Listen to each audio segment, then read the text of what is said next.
Bien-aimés dans le Seigneur, bonjour. Le thème de ce matin, c'est publicain en esprit, pharisien en acte. Publicain en esprit, pharisien en acte. Parce que quand nous lisons cet évangile de Luc 18, la parabole du pharisien et du publicain, chaque chrétien qui écoute la lecture se met du côté du publicain. Il dit, c'est moi le publicain, le pécheur, qui vient au temple pour dire à Dieu, prends pitié du pécheur que je suis. Or, le publicain a quelque chose qu'on peut considérer de négatif et le pharisien a quelque chose qu'on peut considérer de positif. Alors mon enseignement aujourd'hui, c'est dire, chaque chrétien aujourd'hui, en ce 25e jour de notre carême, que chacun dise au Seigneur, Seigneur, que je sois publicain en esprit, mais pharisien en acte. Autrement dit, que j'aie l'esprit du publicain, c'est-à-dire l'humilité, mais que j'aie aussi la sainteté, c'est-à-dire les actes du pharisien. Qu'est-ce que le publicain a? Il est humble, il reconnaît sa faute. Je suis un pécheur, prends pitié de moi. Qu'est-ce que le pharisien a de mauvais? C'est l'orgueil, parce qu'il se compare aux autres. Je ne suis pas comme celui-là. Mais il a quelque chose de positif. Il peut dire à Dieu, je ne suis pas voleur. Je ne suis pas adultère. Je jeûne 2 fois la semaine. Je paye la dîme de tout ce que je reçois. Un chrétien doit avoir ça, même s'il ne peut pas le proclamer. Il doit l'avoir au fond de son cœur. Parce qu'aujourd'hui, on va dire, moi je suis le publicain. C'est-à-dire, je suis un voleur, je suis un adultère, je ne jeûne pas 2 fois par semaine, je ne paye pas mes dîmes. Seigneur, comprends-moi. C'est comme ça que je suis, supporte-moi. Moi, je suis le publicain. Tout ce que j'ai à te dire, c'était de dire, pardonne-moi, je suis un pécheur. Oui, même si tu as les actes du pharisien, tu es toujours pécheur. Il y a moyen d'avoir la prière du publicain tout en ayant les actes du pharisien. Parce que tu peux dire, oui Seigneur, je suis un pécheur. Parce que même si je ne vole pas en acte, je vole même en pensée. J'ai aussi besoin de ta miséricorde. Même si je ne commets pas l'adultère, mais il y a un petit orgueil qui m'accompagne, parce que je suis sérieux. Même si je jeûne, des fois, j'éprouve de l'orgueil, parce que je jeûne 2 fois par jour. Pardonne-moi. Mais au moins, je jeûne. Au moins, je paye mes dîmes. Seigneur, pardonne-moi, car je paye mes dîmes, mais j'ai l'orgueil. Prends pitié de moi. Pas être chrétien et se retrouver là-bas, n'avoir rien des actes du pharisien. Ce que ne fait pas le pharisien, toi tu le fais. Ce que fait le pharisien de bien, tu ne le fais pas. Alors que Jésus a dit, si votre justice ne surpasse pas celle des scribes et des pharisiens, vous n'entrerez pas dans le royaume des cieux. Donc le chrétien a l'obligation de dépasser le scribe et le pharisien.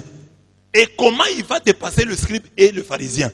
En faisant ce que faisait le pharisien, mais en y ajoutant ce qu'avait le publicain. C'est-à-dire, tu fais ce que fait le pharisien, mais avec l'esprit du publicain, c'est-à-dire un esprit d'humilité. Oui, je paye mes dîmes, mais ce n'est pas suffisant. Mon Dieu mérite plus que la dîme. Oui, je jeûne 2 fois par semaine, mais je ne jeûne pas toujours bien. Parce que parfois, il m'arrive de jeûner. Je ne prie pas.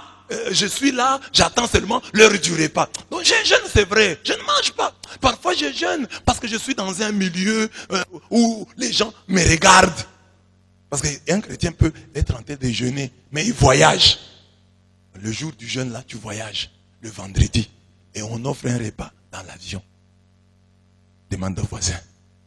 Le jour du jeûne, tu es à bord d'un avion et on offre, tu vas en Europe, le jour du jeûne, et on offre la viande là de l'avion.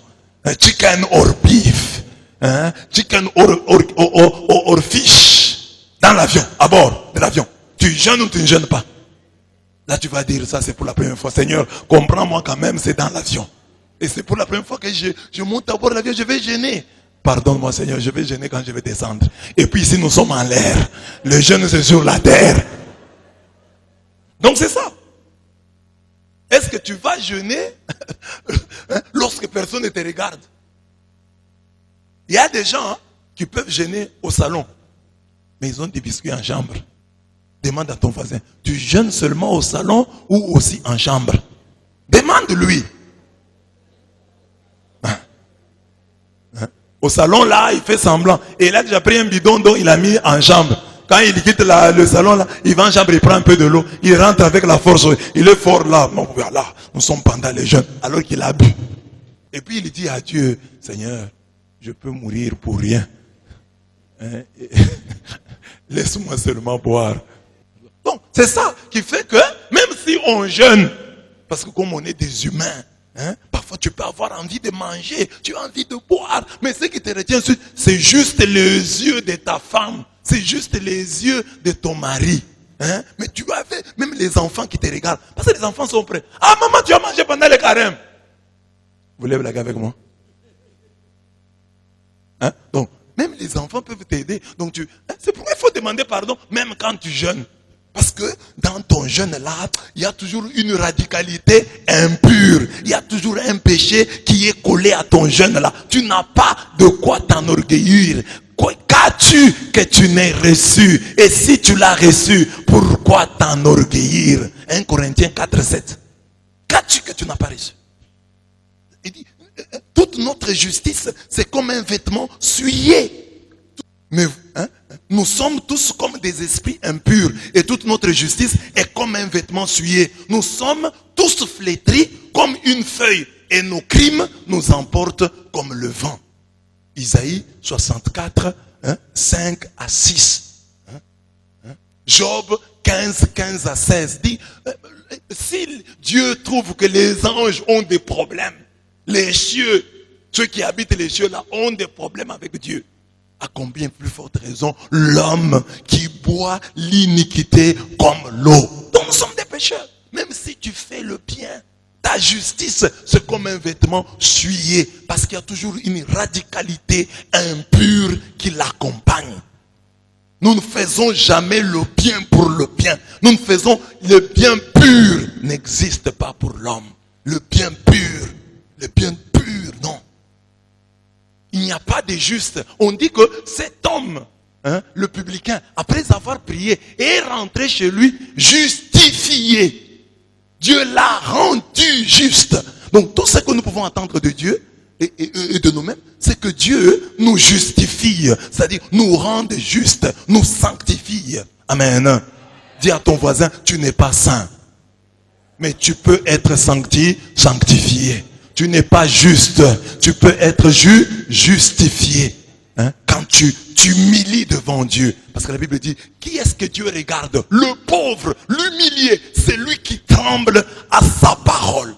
Voilà ce que Dieu veut. Que même si tu as de belles œuvres, que devant Dieu tu puisses trembler. Tu puisses dire, Dieu est saint. Il va voir la petite tache qu'il y a dans ma virginité.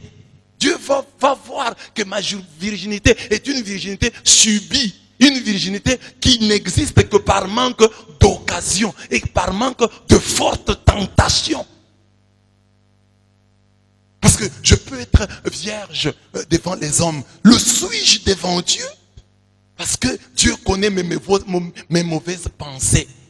Dieu connaît mes masturbations intellectuelles, physiques, spirituelles. Dieu connaît tout ça. Alors, je n'ai pas à m'enorgueillir. C'est ça l'erreur du pharisien. Il croit que son bien, le bien qu'il fait à Dieu est pur. Alors que nous devons nous dire, oui, j'ai des bonnes choses que j'ai fait. J'ai de bonnes œuvres. Ah, mais il y a toujours une radicalité impure. Quand je fais le bien et que les gens ne le voient pas, je me plains. C'est que quelque part, je l'ai fait aussi pour les gens. Parce que quand les gens ne m'acclament pas, je commence à me plaindre. Tu peux aider quelqu'un, mais quand il est ingrat, tu le lui dis, tu le proclames devant le monde. Cet enfant, je l'ai pourtant aidé. Cet homme, je l'ai pourtant aidé. Regarde comment il me paye en monnaie de singe. Quelque part, tu ne faisais pas seulement pour Dieu. Tu faisais aussi pour toi. Pour que cet homme-là, à qui ou pour qui tu as payé les frais académiques, te soit reconnaissant. Et comme il ne l'est pas, tu t'en plains. Donc, vous voyez, nous n'avons pas les biens purs. Toute notre justice est un vêtement souillé. souillé et nous ne pouvons pas nous enorgueillir. Si vous avez un vêtement souillé, vous n'avez pas de raison d'en être orgueilleux, d'en éprouver de la fierté. Un vêtement souillé, trempé dans les excréments.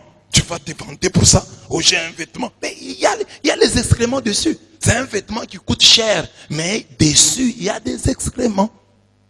Ça diminue à la valeur. Tu ne vas pas porter ça. Hein? Une veste qui coûte 10 000 $, mais couverte d'excréments. Et tu portes ça, tu es fier. Ça coûte 10 000 $, mais même si c'est couvert d'excréments. Non. Amen. Amen. Est-ce que tu as compris? Est-ce que tu as compris? Donc, devant Dieu, tu es choriste. Tu viens chaque jour à temps. Il y a toujours une causalité impure. Parce que le jour où on va citer le nom de choristes qui viennent à temps, si on ne cite pas ton nom, tu vas te fâcher. Moi, je viens à temps, on ne me cite pas. Vous verrez maintenant, je commence à venir en retard. Parce que quand je viens à temps, vous ne me citez pas. Quelqu'un qui paye la dîme, et un jour on l'oublie. L'abbé dit, voilà ceux qui payent la dîme. On cite tel, on ne les cite pas. Ah bon? Moi, je paye la dîme. L'abbé ici ne me cite pas. Je vais encore donner. Je vais encore donner. Mais c'est l'abbé, merci de toi. Si j'ai dit par exemple ici à l'église, je vais dresser la liste de bons chrétiens. Si je ne te cite pas, comment tu vas te sentir? Les bons chrétiens de ma paroisse sont. Pam, pam, pam. Ton nom n'est pas là. Tu vas d'abord te fâcher et commencer à chercher la petite bête dans les personnes que j'ai citées. On a mis même celui-ci. Vraiment, monsieur l'abbé, celui-ci. Est-ce que monsieur l'abbé connaît sa vie? Monsieur l'abbé, mais non, je n'ai pas accepté. Moi, je ne suis pas là. Mais celui-ci ne devait pas être sur la liste. Donc, ça signifie que le bien que nous faisons, quelque part, c'est aussi pour les hommes. Nous ne pouvons pas nous vanter de ça, venir avec ça devant Dieu. Oh Dieu, j'ai tel... Il y a toujours une causalité impure qui l'accompagne. Amen.